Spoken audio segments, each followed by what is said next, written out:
Magandang umaga sa ating mga MUG at siyempre sa ating mga kabatas at ka-UB. At muli, welcome sa panibago nating video reaction. Okay, so dito tayo ngayon sa issue na naman ng PCSO, no? Palpak na naman itong si Senador Raffy Tulfo. Diyos, my goodness. Ito ba yung gusto niyo maging presidente? Bara-bara kung tumira, di ba? Kasi ang tagal na niyang issue na yan. Napagbintangan pa nga siyang napagbintangan pa siya na napagbintangan pa siya na nabayaran kaya nanahimik. Dapat sa pananahimik niya na 'yon, no? Dapat hindi na dapat pinag-aralan niya na munang mabuti. Nung nagsalita yata to si Sandra Cam, no? Bigla na lang sugod agad sa Senado at 'di ba? Isisiwalat itong kanyang 20 beses daw na tumama sa loto ang isang tao. My goodness. Pag-aralan po mo sana mabuti. Pero bagong lahat, sa munang patalastas. Balat sibuyas ka, social media ang taguan, Diyos na buhay ang takbuhan, ang pundasyon sa tamang pagtanggol. Tulfonatics Premium Vlog Starter Feeds. Siksik sa cloud chasing para lumaking mangmang, pabigat at palaging iyakin. Dahil troll at iyakin silang bata. Pagkulang sa pansin stage na sila, Tulfonatics Vlog Starter Feeds. Yun, maraming salamat. At yan po yung ating merchants. And malapit na po mayari. Mukhang yari na po yata. Medyo na delay lang po yung gumagawa kasi marami daw siyang nirarush. So yun, tapos na raw po. Siyempre sana tulungan niyo po ako dyan, no? Yung t-shirts po na yan for a cause, no? Maraming salamat po. Okay, tuloy tayo sa ating topic. So panoorin po muna natin itong balita, no? Kung paano niya sinabi ito. Itong 20 beses na tumama daw sa loto. Sa loob lang ng isang buwan ang isang lotto better ayon sa isang senador na si Senator Raffy Tulfo. Ang impormasyon na yan nanggaling daw mismo sa listahan na isinumite ng PCSO sa Senado. May report si Joseph Moro. So may nag-submit pala sa Senado tapos hindi pinag-aralan at hindi nag-imbestiga kung paano nangyari yung 20 times na nanalo. Ano po? Hindi siya nag-imbestiga malamang kasi palpak eh. Tuloy.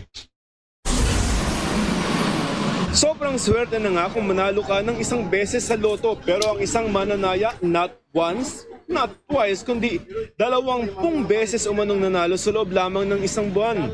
Pagsiwalat ni Senate Committee on Games and Amusement Chair Raffy Tulfo. Yung lakad niya dyan, no? Yung lakad na talagang excited. Excited magsiwalat ng katiwalian sa PCSO. Si Raffy Tulfo. Ayan, tingnan yung lakad, oh. Sa Super Radio DZBB mula sa mismong listang isinumite ng PCSO ang impormasyon. Medyo nakakataas ng kilay. Isang tao nanalo ng 20 nakakataas ng kilay.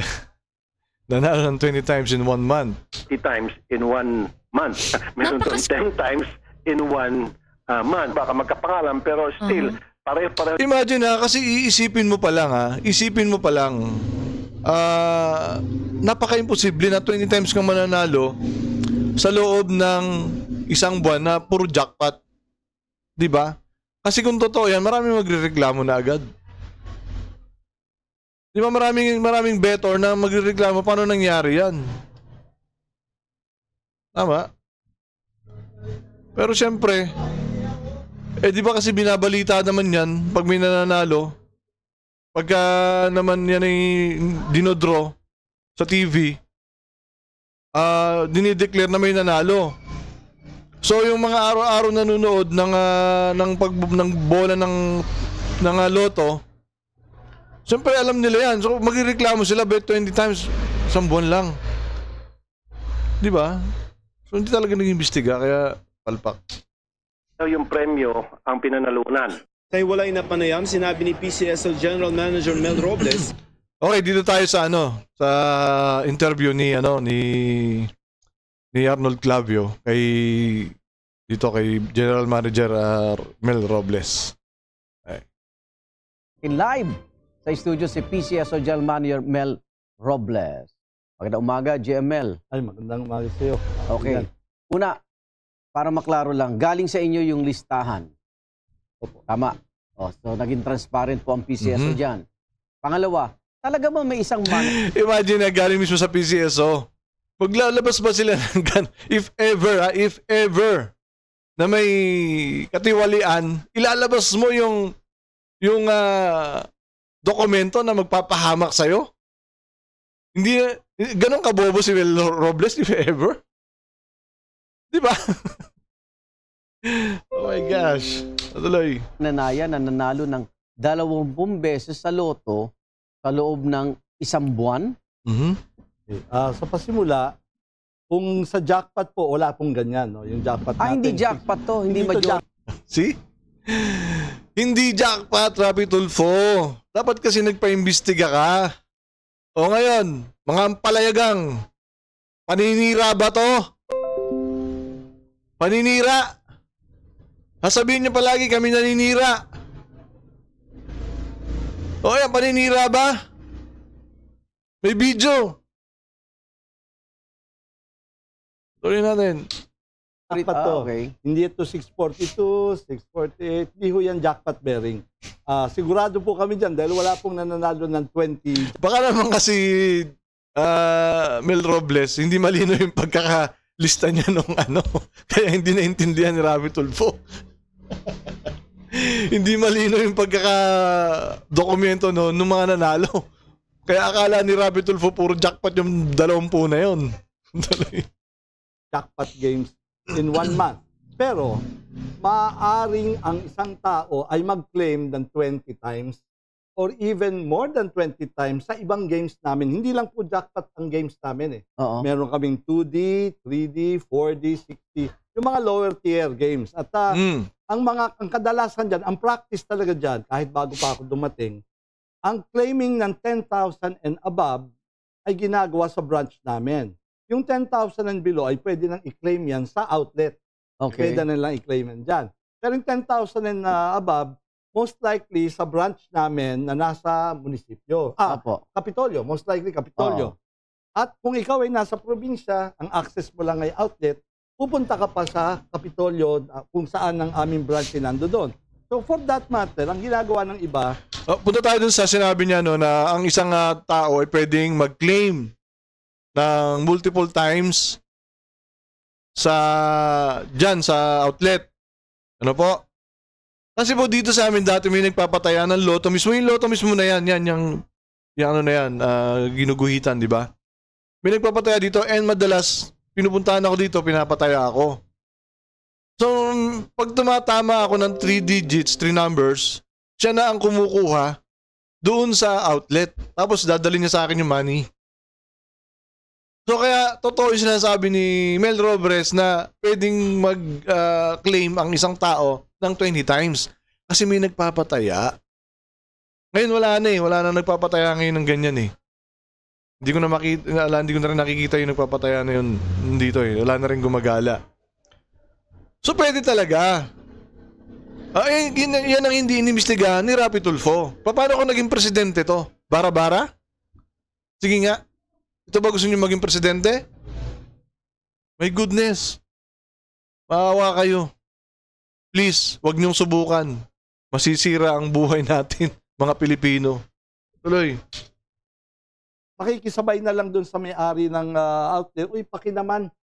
Siguro at a discount maybe or ibawas mo na pamasahe mo. Kasi yung iba walang ID, minsan physically hindi kaya. So these are regular. Bago pa ako dumating, ganyan na talagang practice na. Paki-claim. So, ibig sabihin yung nanalo, pwedeng hindi siya ang kumuha? Yes, yung claimant ng winning. Exactly, yun. Pwede yun. Kasi, pwede mo i-transfer eh. Wala naman pangalan yung ticket eh. Hindi naman nakapangalan sa'yo yung ticket eh. Ikaw lang tumaya. Pero hindi nakapangalan sa'yo. Kaya pwede mo ipakikuha. Pero sa pagkakatiwalaan, siyempre baka may itakas eh. Diba? Kahit na 5,000, 3,000 lang yan, pera pa rin yun. Ticket is not necessarily the winner. Kasi hindi ito jackpot. Hindi jackpot. Natatawa tuloy si Mel Robles eh. Natatawa tuloy si Mel Robles eh. Hindi natin alam siya pinagtatawanan niya eh.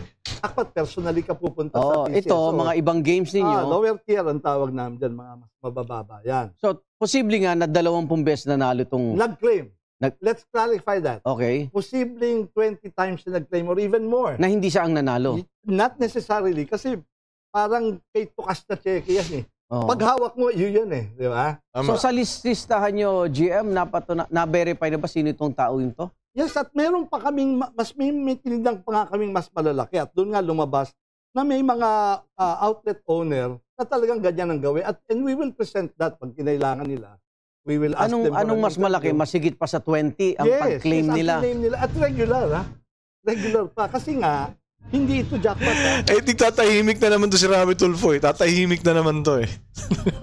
Dapat to imbestigahan nila. O kaya, ilalabas ni Mel Robles lahat ng ebidensya if ever na kailanganin sa Senado. Tuloy. Yung pang-araw-araw na nananalo ng 40, 20, mga 20,000, 40,000, okay. 100,000 pa nga. So, kasi 300,000 na ba? Posibleng itong taong ito, utusan lang ng mga nanalo. Or pinaki nga, na pwede nga. O siya rin ang nanalo. Pwede rin siya rin ang nanalo, pero hindi conclusive yun na siya ang nanalo. Lalo na kung jackpot, hindi imposible. Hindi, kasi kung siya ay regular na pumupunta sa PCSO dahil claimants o nanalo, siya na rin yung laging uutusan pumunta. Hindi lang yun. Pwede ba yun? Pwede ho yun. Saka yung may-ari nga ng lot out, regular na kumukuha ng papel yun eh. Okay. Sa branch namin. So, very natural na kung sino man yun, makikisabay ka na. For so many reasons. Siyempre, pag so ito, lilinawin natin na sa mga maliliit na panalo, pwedeng ipakinalang. Siyempre, pag jackpot yan, may papakiyan. Di ba? Ito, isa mga maliliit lang. 3, halimbawa, yung 3 numbers yung tinamaan mo, magkano lang naman yun, maliit lang yun. Yung 4 numbers yata medyo malaki, maabot yata ng 20, depende sa laki na ng ng mapapanalunan sa loto, ano po. At saka may iba pang mga games nga. Ayan yung 3D, ayan 20. Yan yung 2D, 3D, 6D. Ayan may mga ganyan. Yung mga ganyan pwedeng iutos na lang na pakikuha. Ganun. So ayan. Well, wala talaga eh. Hindi nag-iimbestiga. Asa na ba kasi yung mga 100 abogado? Turuan nyo naman. My goodness. Rinig ng publiko yan. Ang isa sa problema po natin ngayon ay yung tiwala ngayon sa sistema ng PCSO.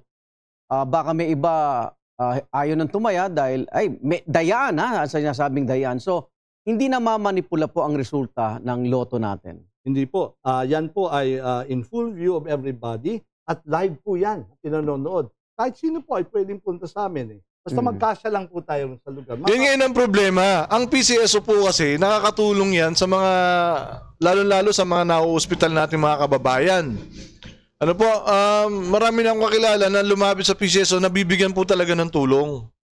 Ano ngayon, kung yan ay malulugi, paano na? Kaya Rapi Tulfo, hinay-hinay naman po sa pag-sisiwalat nyo ng kalokohan dito sa PCSO. Malamang meron naman talaga.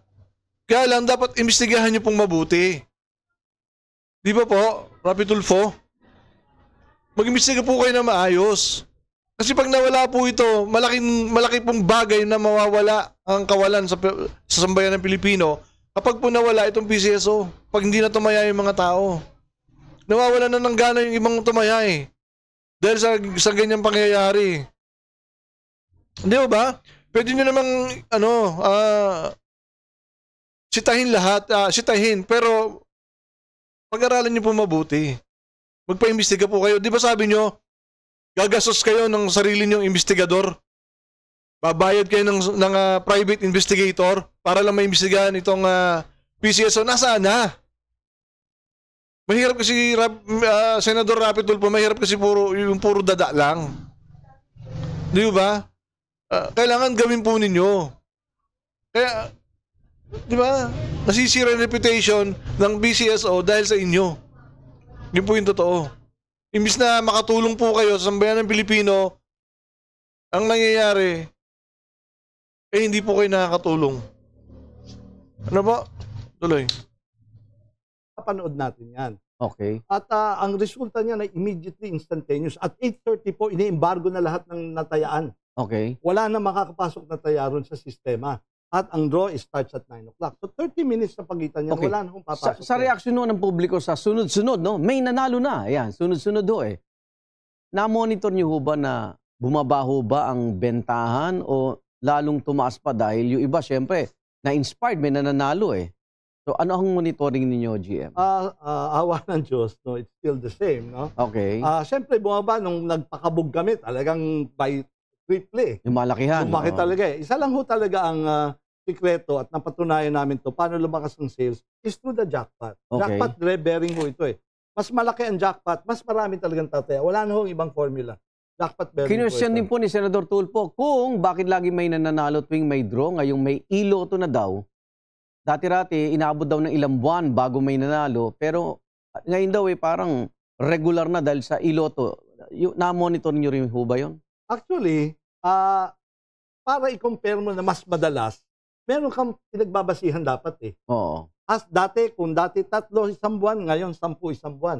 Yun ho yung hinahanap namin dahil hindi ho namin makita yung disparity na dramatic disparity. Parang pareho pa rin ho eh. Pareho lang. Pareho lang from year to year. Titignan mo yun. Pero sa ngayon dahil iloto na, mas maraming pwede nang tumaya. Kasi yung iba, malayong lugar, diba, sa mga remote na lugar, pero may signal, nakakataya sila. Pwede na silang tumaya. So mas dumami yung beto ngayon kaysa dati. Pero sabi nga niya, same pa rin. Yung pagkapanalo. Ano ba? Year to year, month to month eh. Pag sinabi mong mas matangkad ka ngayon, there is always a reference point eh. Wala ho tayong sinasabi kung bakit mas madalas. Eh kung pakita namin yung datos, hindi rin, galing pa rin ho. May nabanggit po si Senator Lotto yung code. Yun nga kasi, di ba? O kita nyo, mapakita nyo, pinadala yung datos, ganun pa rin. Pero ang accusation, madalas daw may tumatama. My goodness. Kasi tatanong lang yata sa papatayan ng waiting. Na kayo lang daw, Yung root access. o root access, kayo lang daw ba tsaka ng assistant nyo ang may hawak mo? Hindi, root access yan. For administrative purposes yan, nakikita ko yan. Oo. Wala akong kakayahan mag-edit yan. At tinitingnan lang po dyan yung sales ng bawat branch. Ay paliwanag nyo kasi sinasabi niya pwedeng imanipula ang root code dahil ikaw lang daw at dapat daw ibigay dun sa chairman. Hindi raw kayo magkasundo nung chairman, Hindi po, GM. ako po ang management. Contract po niyan, hindi po ako may gawa niyan. Okay. Sa contract ng Philippine Lottery System, nasa GM po yan eh. Rapid Tulfo, makinig ka. Para alam mo. Diba? Para alam mo.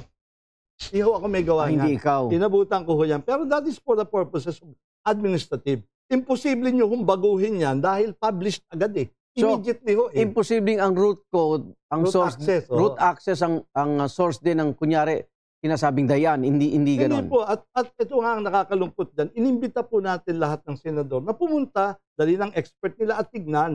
Ang tagal na po nun. May pumunta ba? O yun naman pala. Iniimbitahan kayo, pero walang pumunta sa inyo maski isa. Sana Rapid Tulfo, ikaw nagpunta ka. Para imbestigahan. O kahit i-video mo sana. Para makita ng taong bayan. Kung may dayaan talaga o wala. Kaso hindi kayo nagpunta eh. O nasa kanino yung mali ngayon? Nasa inyo. Dahil itong tao handang magpa-imbestiga pero hindi nyo ginagawa. Di ba? Gusto magpa-imbestiga ng tao, nakahanda siya magpa-imbestiga. Para malinis na rin yung pangalan niya dahil sa kabibintang mo na may katiwalian sa PCSO. Ang problema, hindi ka naman kumilos. Puro lang daldal. Hindi po pwedeng puro daldal lang. Mr. Rapid Tulfo. Di ba? Yung ibang mga ahensya ng gobyerno, pinupuntahan mo. Like, yung mga ospital, yung LTO, pinuntahan mo. Yung OFW Lounge, pinuntahan mo. OWA, pinuntahan mo. Nagpasikat ka doon. Bakit dito hindi mo ginawa? Di ba? Hindi yung bintang ka ng bintang. Imbento ng imbento. Eh, mahirap po yan. Di ba mga kababayan, ito ba magiging presidente kung, di ba, wag naman po. Wag naman po sana. Wala po. Wala pa akong nagpapa-unlock. Okay, eto, tingnan nyo. Dapat daw bang alisin muna daw ang iloto? I think we should go progressive kasi nung nakita niyo po nung nagkaroon ng COVID, no? Napagalitan pa nga ang PCSO ng mga taga-house. Bakit wala kayong option? Para wala kayong hindi man lang kayo magkaroon ng option kasi matitigil ang charity niyo pag wala. At saka ano ba? Digital na tayo lahat ngayon, computerized na lahat. Gusto niyo pa ba yung mano-mano? Di ba? Gusto niyo ba yung late tayo? Sa ibang bansang ganyan na rin. Electronic na rin. My goodness. And this is one of the contingencies. At actually, maliit pa nga ho dahil hindi pa naman namin pinopromote ng gusto ang iloto. Pero at least kung meron mangyaring ganyan na similar, meron tayong option. Okay. The world is going digital eh. So kita nyo, napakarami niyan. Hindi na kailangan makipa. Siya na mismo, malalaman natin. GM, ano mga hakbangin natin para may trust issue dito kahit paano, no? Yeah. Meron naman talaga trust issue. Hindi naman natin inaalis yung trust issues. Kaya nga lang, di ba, imbestigahan nyo ng maayos. Huwag yung imbento ng imbento lang. Huwag yung puro kuda lang. Gawin ninyo yung trabaho ninyo. Di ba kung talagang seryoso kayo na gusto nyo mawalan katiwalian sa PCSO, di ba? Iniimbitahan kayo, dapat pumunta kayo. At yung sinasabi niyo pa, iimbestigahan niyo ng private investigator, sana ginawa niyo. Dahil payag naman ng manager eh. Payag naman eh. Ano, napapahiya ba kayo? Ika nga sabihin na nadadaya yan at namamanipula yung resulta. Number one, I'm really making myself visible at binibigyan ko talaga ng time, ipaliwanag sa tao. At ang challenge namin na pumunta kayo, bring your experts and bring the data. Bring your expert! Ano? Di ba wag sa Senado? Wag palagi sa Senado. Ngayon, halimbawa, natapos na investigation, saka nyo dalhin sa Senado. Hindi yung susugod ka dun.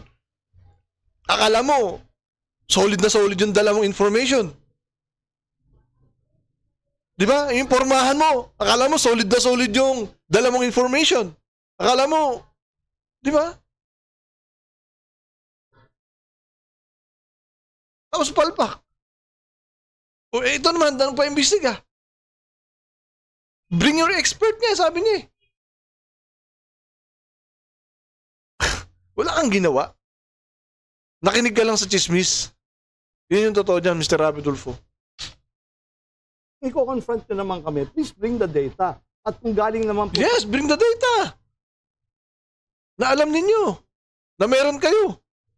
Amin, pwede nyo rin po kaming tawagin para ipaliwanag namin yung data. Wala na pong mas authoritative sa data, kundi yung pong author. Kaya po, author yan. Yeah. Authority siya sa kanyang ginawa. Kami po ay only a phone call away. We are always willing.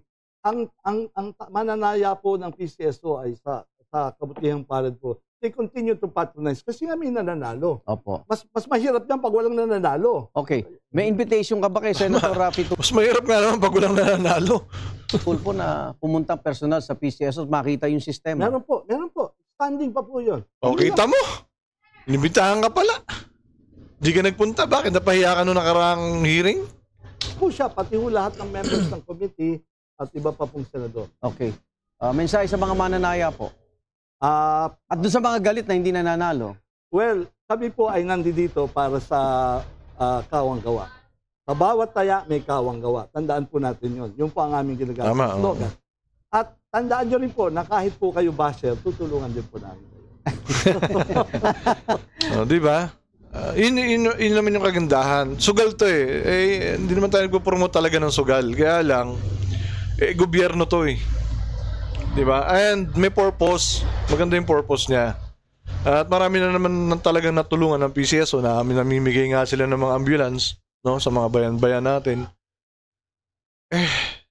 Pag nawala to, kahit pa paano, malaking bagay yung mawawala. Ano po? So, dyan lang tayo ng mga kababayan, mga kay-MUG, mga kabatas at mga kay-UB. Sana, Rapi Tulfo naman. Mga kababayan, please, wag natin subukan maging presidente to. Pakiusap lang po. Wag subukan.